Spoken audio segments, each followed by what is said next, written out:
হাদিস 350। মুগিরা ইবনে শুবা রাদিয়াল্লাহু আনহু থেকে বর্ণিত, তিনি বলেছেন, আমি একবার নবী সাল্লাল্লাহু আলাইহি ওয়াসাল্লাম এর সাথে সফরে ছিলাম। তিনি বলেছেন, হে মুগিরা, লোকটি তুলে দাও। আমি তা তুলে দিলাম। রাসূলুল্লাহ সাল্লাল্লাহু আলাইহি ওয়াসাল্লাম আমার দৃষ্টির বাইরে চলে গেলেন এবং প্রাকৃতিক প্রয়োজন সমাধা করলেন। তখন তার গায়ে সাবি জুব্বা ছিল। তিনি তার আস্তিন হতে হাত বের করতে লাগলেন, কিন্তু তা সংকীর্ণ হওয়ায় তিনি তার নিচের দিক দিয়ে হাত বের করলেন। আমি পানি ঢাললাম। তিনি নামাজের ওযুর ন্যায় ওযু করলেন। তিনি মোজার উপর মাসি করলেন, তারপর নামাজ পড়লেন। হাদিস 351। জাবির ইবনে আব্দুল্লাহ রাদিয়াল্লাহু আনহু থেকে বর্ণিত, তিনি বলেন, রাসূলুল্লাহ সাল্লাল্লাহু আলাইহি ওয়াসাল্লাম কুরাইশদের সাথে কাবা গৃহ মেরামতের জন্য পাথর বহন করছিলেন। তার পরনে ছিল লুঙ্গি। তার চাচা আব্বাস তাকে বললেন, হে ভাতিজা, যদি তোমার লুঙ্গিটা খুলে কাঁধে পাথরের নিচে রাখতে তাহলে ভালো হতো।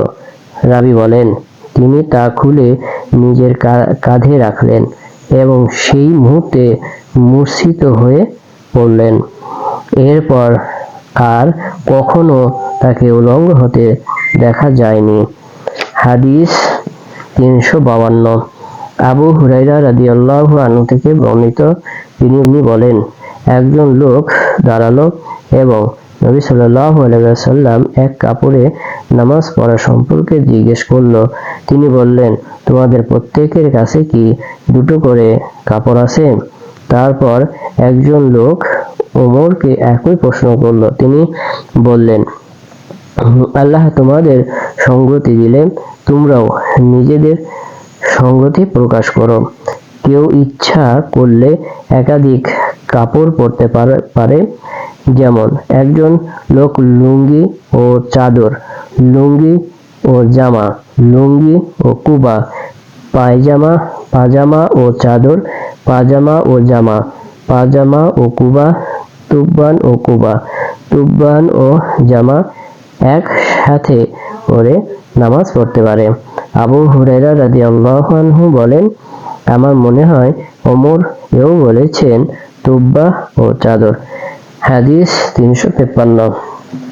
ইবনে ওমর রাদিয়াল্লাহু আনহু থেকে বর্ণিত, তিনি বলেন, একজন লোক রাসূলুল্লাহ সাল্লাল্লাহু আলাইহি ওয়াসাল্লামকে জিজ্ঞেস করল, মুহরিম যে ব্যক্তি ইহরাম বেঁধেছে সে কি পরবে? তিনি জবাবে বললেন, জামা, পাজামা, বোরকা এবং এমন কাপড় যাতে জাফরান বা গোলাপের রং মেশানো হয়েছে তা পরবে না। আর জুতা না পেলে মোজা কেটে পরবে, যাতে তা গোড়ালির নিচে আসে।